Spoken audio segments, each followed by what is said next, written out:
Hola, ¿qué tal? El origen del campo de estudios de comunicación en América Latina se remonta a las discusiones y al periodo bastante interesante que es posterior a la Segunda Guerra Mundial, marcado por la Guerra Fría y el enfrentamiento entre las dos superpotencias del momento, los Estados Unidos y la Unión de Repúblicas Socialistas Soviéticas. En el marco de ese enfrentamiento económico, político, ideológico, cultural, los Estados Unidos desarrollaron una serie de iniciativas de apoyo, especialmente a la reconstrucción de las economías de los países de Europa Occidental, el conocido Plan Marshall, y en menor medida algunas iniciativas encaradas especialmente por el ente del gobierno norteamericano para el desarrollo internacional, en ese momento la USAID, eh, en menor medida, decía, algunas iniciativas para los países de América Latina, la más importante en la década del 60, la conocida como Alianza para el Progreso. Todas estas iniciativas lo que buscaban inicialmente era lograr el desarrollo económico, el desarrollo social de los países atrasados. Pero fíjense que ya la terminología que estamos utilizando implicaba el uso de una metáfora, podríamos decir, que es la metáfora de la carrera. Los países era como que estaban en una carrera y algunos estaban más adelantados y otros estaban más atrasados. Y la razón que explicaba que algunos estuvieran más adelantados y otros más atrasados tenía que ver con el momento en el cual habían arrancado esa carrera. Algunos habían arrancado antes y por eso estaban más adelantados. ¿Qué debían hacer los países atrasados, es decir, los países subdesarrollados, para lograr el desarrollo? Bueno, debían apurar el paso, tratar de saltar etapas, tratar de llegar a la etapa final del desarrollo. Fíjense, un economista que se llama Rostow propuso un esquema de desarrollo que pasaba por varias etapas y ustedes pueden ver la linealidad de ese conjunto de etapas.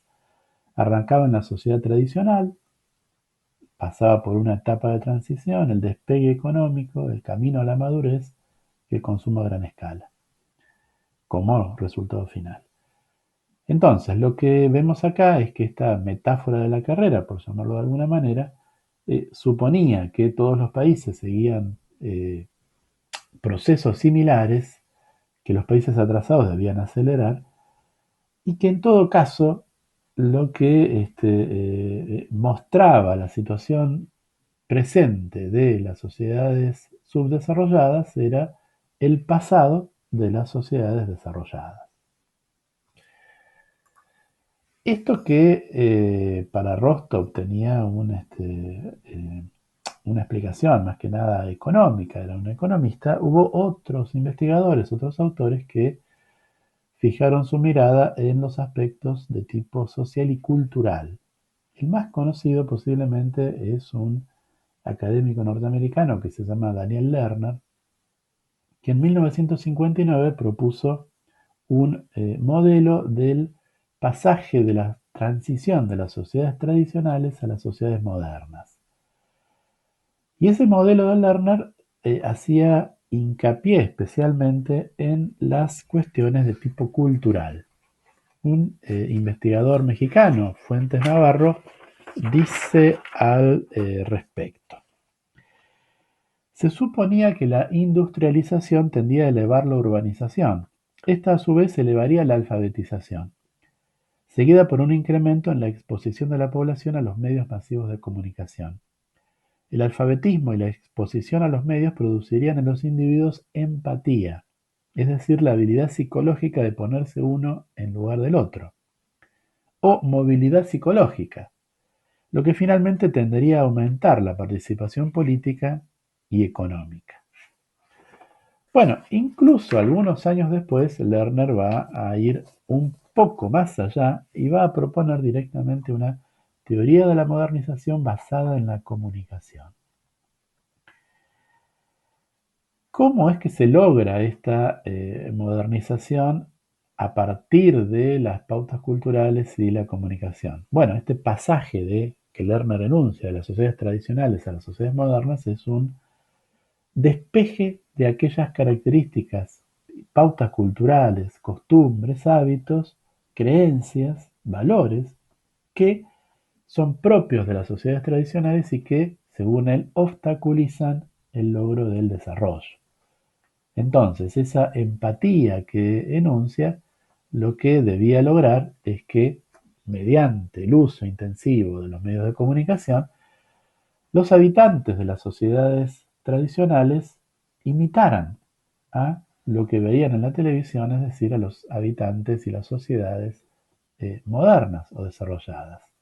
El objetivo entonces es erradicar las pautas culturales y tradiciones que dificultan el logro del desarrollo del progreso. Otro académico latinoamericano, Gumucio Dagron, dice sobre este aspecto.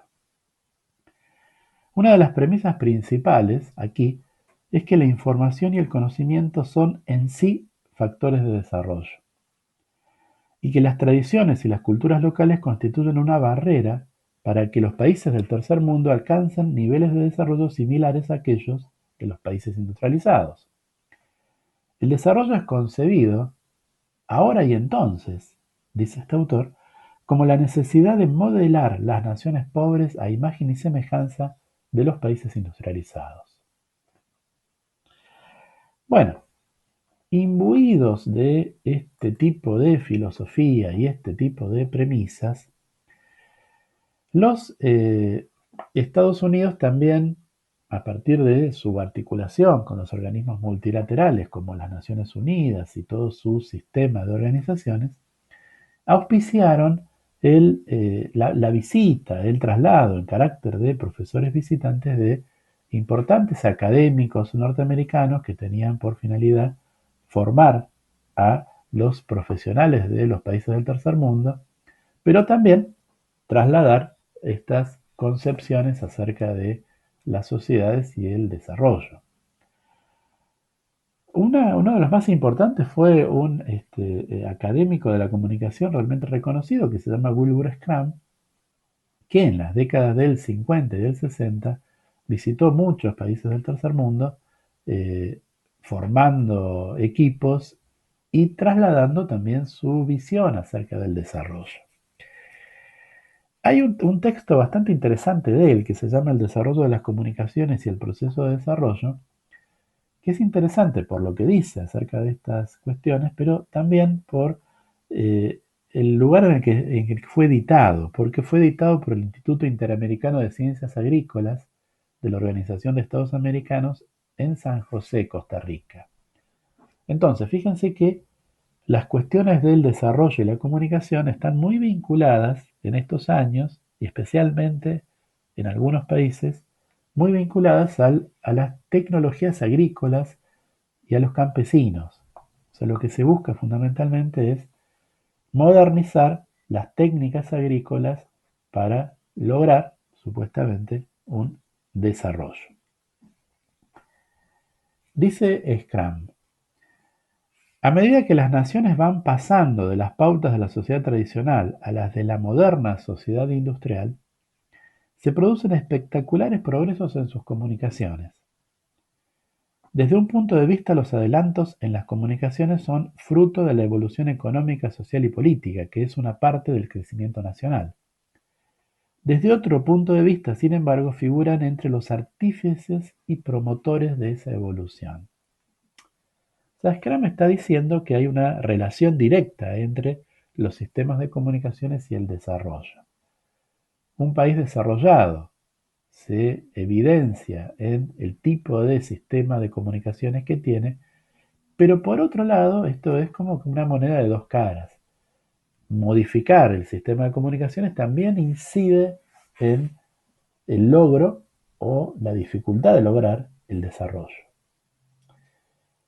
Así todo, Scrum no es tan enfático o tan optimista como Lerner.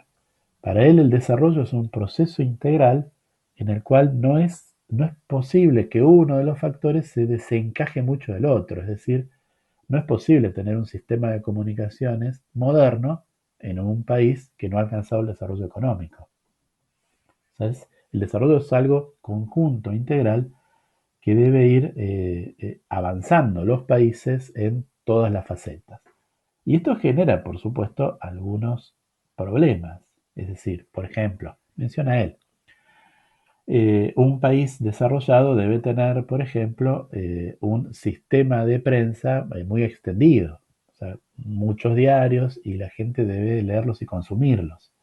Pero ¿cómo lograr esto en países en los cuales las tasas de analfabetismo son muy altas o hay mucha pobreza y entonces no se puede destinar dinero a la compra de periódicos?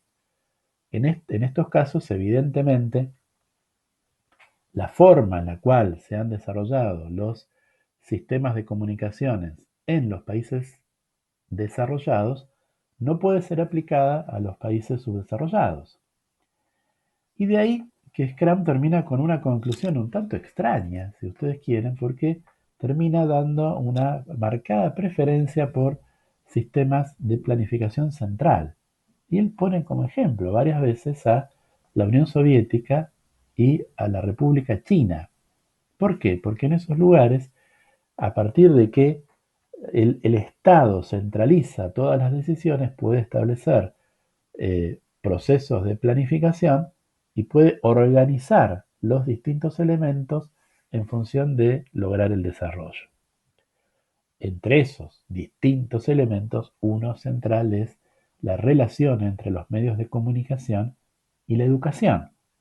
¿Qué dice Scrum? En los países adelantados son sistemas bastante diferenciados, el sistema informativo, de entretenimiento y el sistema educativo, pero que en los países subdesarrollados debe considerarse como un único sistema, en la medida en que son los medios de comunicación los que deben adquirir un rol educativo, por lo menos hasta que el sistema educativo alcance un nivel suficiente.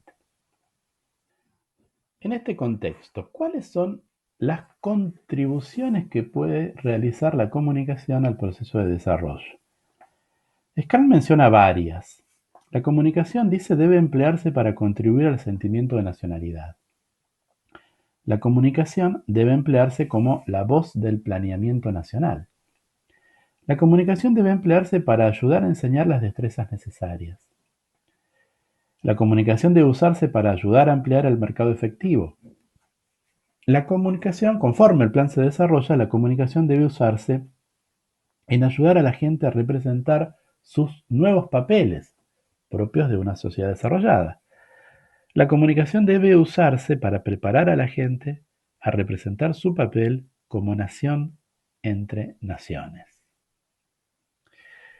A partir de premisas de este tipo, en América Latina se realizó un conjunto importante de investigaciones que utilizaron especialmente lo que se llamaba, bueno, se llama todavía el modelo de difusión de innovaciones. Un modelo muy exitoso planteado por un académico llamado Everett Rogers y que establece un esquema de cómo es que una innovación, por ejemplo, una innovación tecnológica, surge y va siendo adoptada por los distintos grupos de personas que él denominaba los innovadores, los adoptantes tempranos, la primera mayoría, la mayoría final y los rezagados. Bueno, este modelo sigue teniendo vigencia y algunos lo utilizan para ver cómo es que se introduce y se va adoptando algún tipo de nuevo gadget electrónico.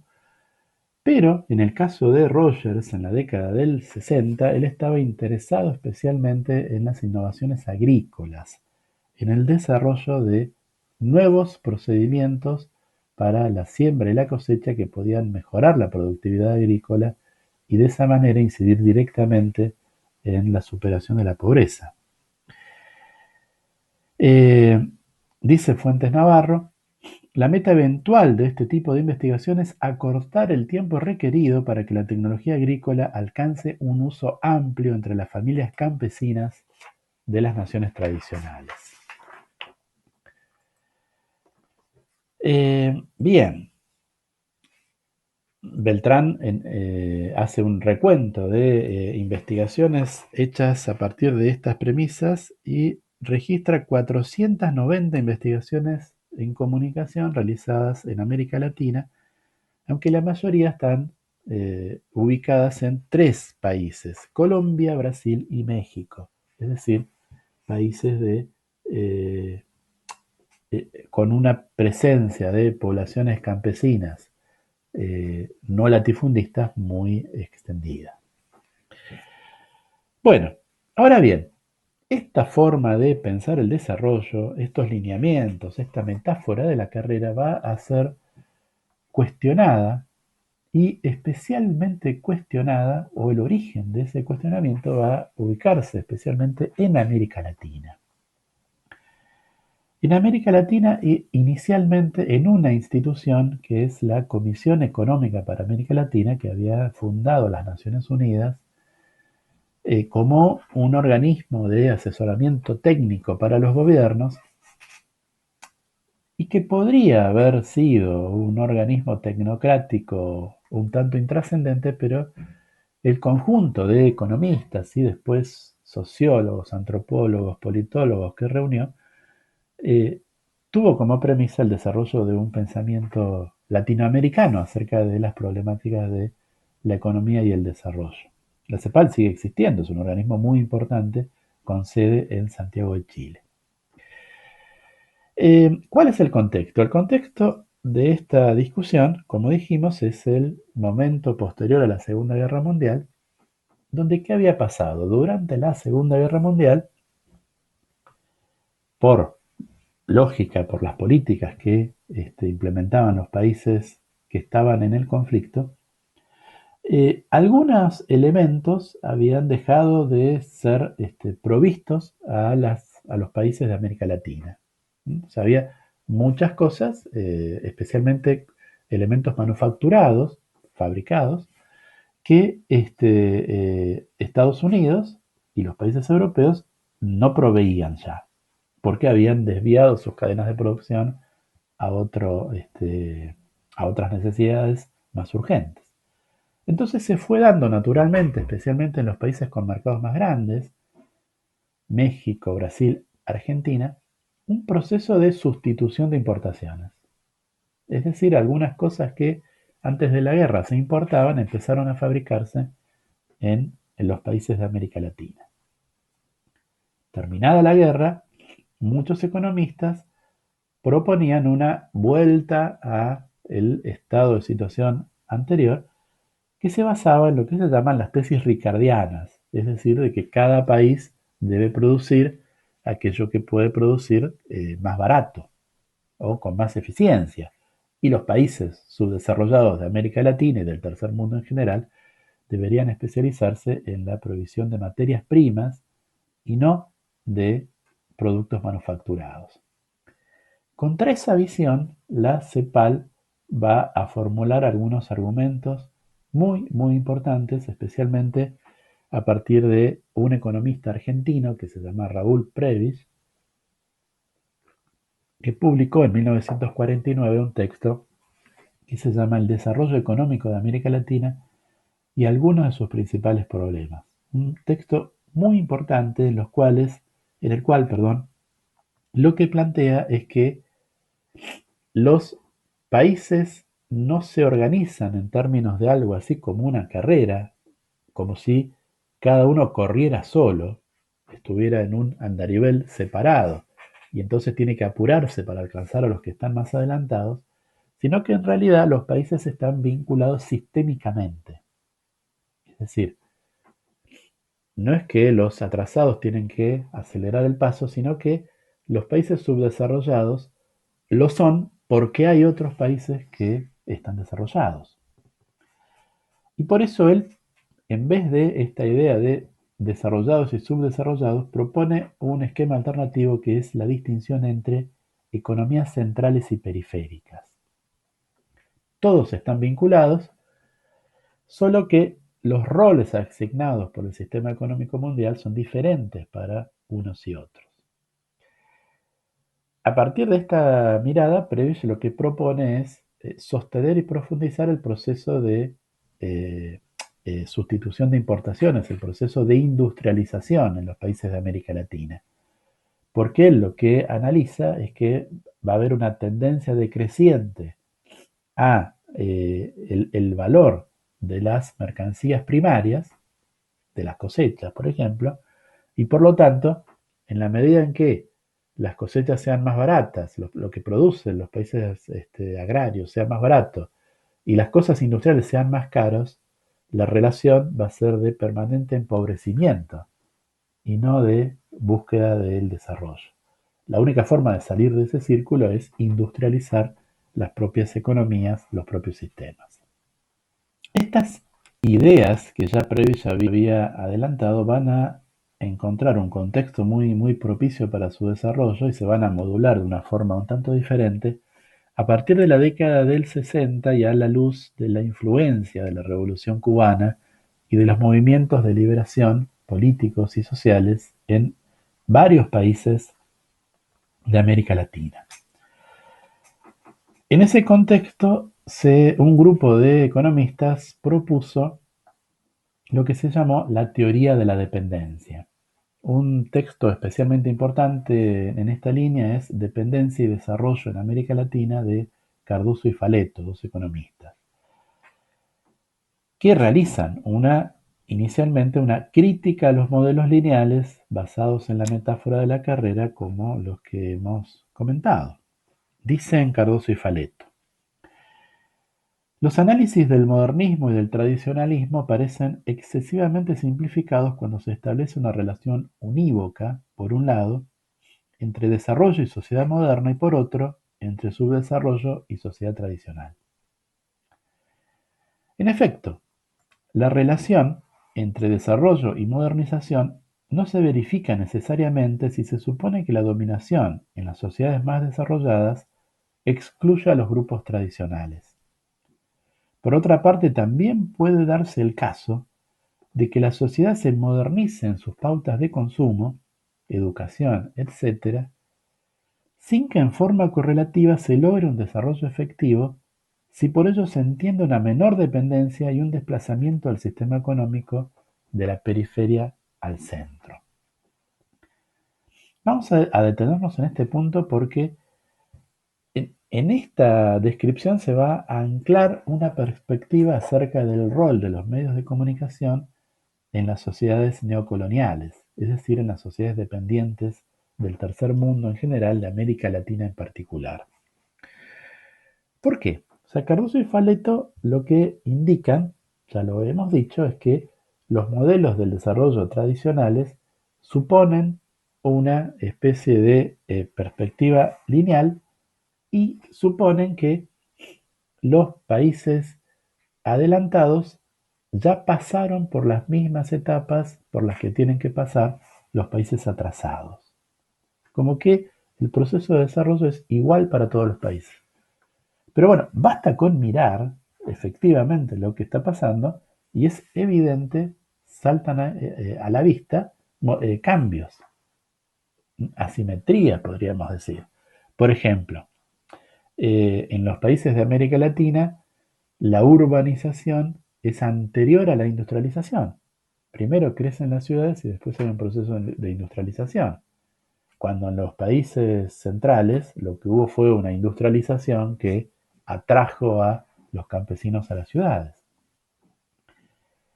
El desarrollo de los sindicatos es más adelantado en los países de América Latina en términos del desarrollo de la industria que lo que pasó en los países centrales. ¿Cómo se explica esta cuestión? Bueno, dicen Cardoso y Faleto, habitualmente lo que se dice es que hay un desarrollo desigual. ¿Y cómo se explica ese desarrollo desigual? Se explica por lo que se llama efecto de demostración. ¿Eso qué es? Bueno, el efecto de demostración es que los habitantes de un país atrasado, un poco a lo Lerner, podríamos decir, a diferencia de los obreros ingleses del siglo XIX, los obreros y campesinos latinoamericanos del siglo XX miran televisión. Y cuando miran televisión, ven el tipo de consumo que se hace en los países adelantados y lo desean. Y entonces ese motor del consumo genera un tipo de desarrollo que es diferente al tipo de desarrollo que siguieron los países centrales. Siguen diciendo Cardoso y Faleto. El efecto de demostración supone que la modernización de la economía se efectúa a través del consumo y que en última instancia, por consiguiente, introduce un elemento de alteración en el sistema productivo que puede provocar una desviación respecto a las etapas de la industrialización características de los países adelantados. Como las inversiones, cuando se piensa en un desarrollo autónomo, dependen en gran medida del ahorro interno, la misma presión modernizadora del consumo puede constituir un freno al desarrollo, en cuanto favorece las importaciones de bienes de consumo, así como las de bienes de capital relacionadas con la producción de aquellos, e induce a invertir en sectores que no son básicos para la economía. El desarrollo de un país requiere, por ejemplo, el desarrollo de sus infraestructuras viales y ferroviarias y de sus industrias primarias, pero como el motor del desarrollo es el consumo, lo que se termina produciendo, lo que termina siendo negocio es producir bienes de consumo, televisores, ropa, muebles. Y eso desvía las posibilidades del ahorro interno desde lo que sería más necesario en el mediano y largo plazo. Eh, Ahora bien, Cardoso y Faleto lo que insisten en una forma similar o profundizando el señalamiento que ya había hecho Presbych en el carácter sistémico de la economía. El efecto de demostración lo que muestra es que lo que pasa en los países centrales impacta en las naciones periféricas. No es que estén cada uno en su nicho, en su andarivel, sino que están todas las economías interrelacionadas en un mismo sistema. Pero la novedad de la teoría de la dependencia es que agrega además un rol fundamental para las clases dirigentes de los países de América Latina.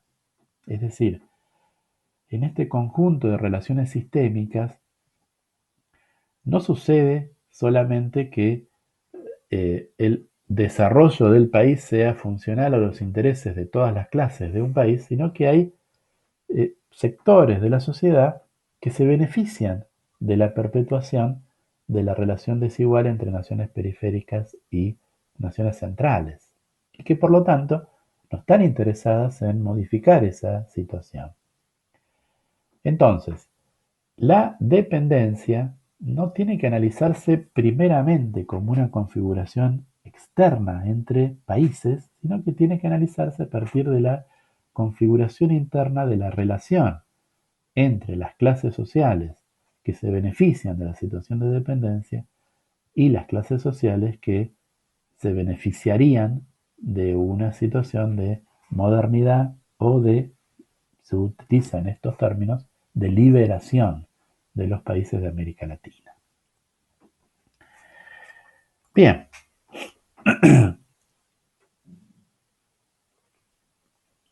la teoría de la dependencia va a tener un impacto importante, una influencia importante en el desarrollo de la investigación en comunicación en América Latina. Vamos a ver, Luis Ramiro Beltrán, a quien yo ya mencioné, publica en 1976 un artículo importante que se llama Premisas, objetos y métodos foráneos en la investigación sobre comunicación en América Latina. Eh, y acá Beltrán parte de la influencia que él considera negativa de los modelos norteamericanos de investigación en comunicación en el desarrollo de la investigación en comunicación en los países de América Latina. Básicamente de dos tipos de modelos: el modelo de los efectos, a lo Lasserfeld, y el modelo de difusión de innovaciones, del que ya hablamos recién. ¿Cuáles son, dice él, los supuestos del modelo de difusión de innovaciones que pueden ser criticados, que deben ser criticados? Bueno, el primer supuesto dice que la comunicación genera desarrollo de forma autónoma, como señalaba Lerner, ¿sí? O sea que un buen sistema de comunicaciones va a incidir en la generación de un desarrollo independientemente de cualquier otro factor. Un segundo supuesto, una segunda premisa es que el desarrollo se mide por el incremento de la producción y el consumo de bienes y servicios. Y un tercer elemento es que la clave para el incremento de la productividad es la innovación tecnológica. De ahí esta idea del modelo de difusión de innovaciones. Estos supuestos, dice Beltrán, lo que impiden es una mirada estructural acerca de los problemas del desarrollo en los países de la región.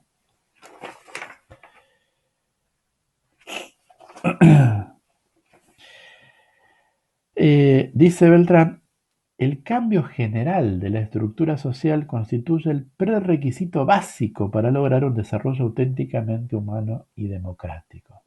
Es decir, el eje de la mirada no tiene que estar puesto en la forma en que determinada innovación tecnológica se expande y es utilizada por más personas, o en el incremento mero de la capacidad de consumir bienes y servicios, sino que el desarrollo debe medirse a partir de estructuras sociales y políticas más igualitarias y más democráticas.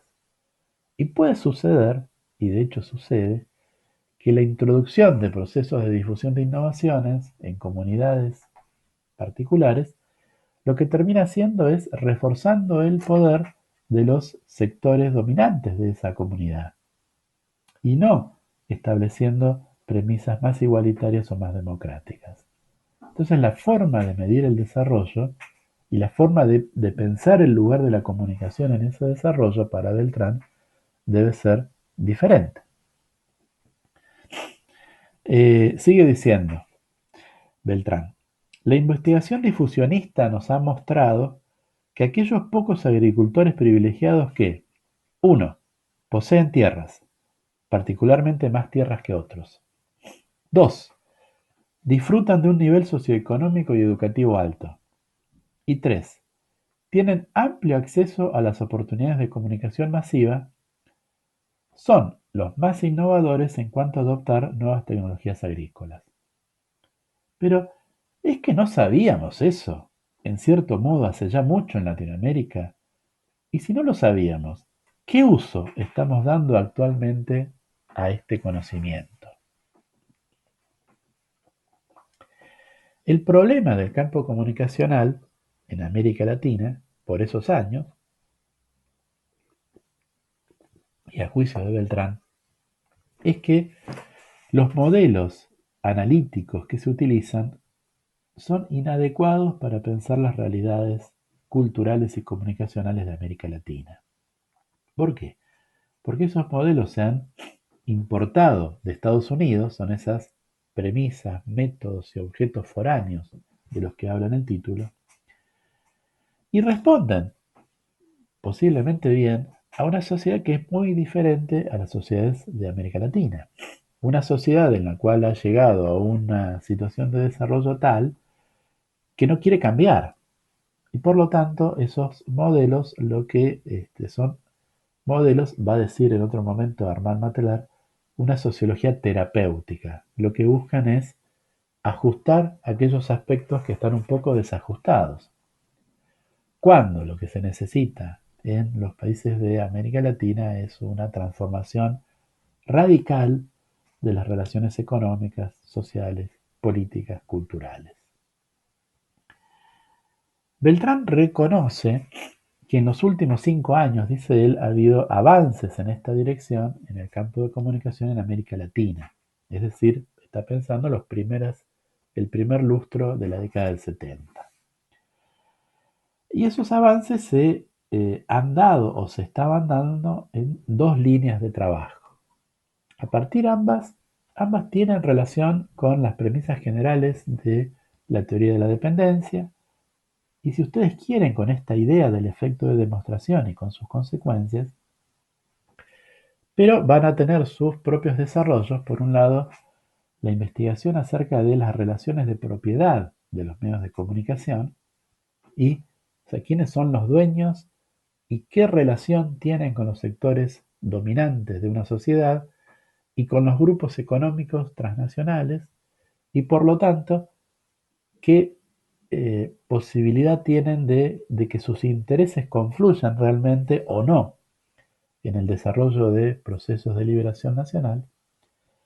Y la segunda línea va a focalizar en los contenidos de los mensajes masivos, tratando de analizar cuáles son los valores ideológicos que se transmiten y de qué manera esos valores ideológicos pueden promover el desarrollo de los países dependientes o, la más de las veces, contenerlo o desviarlo. Estas líneas de investigación son las que van a desarrollarse durante la década del 70 en América Latina.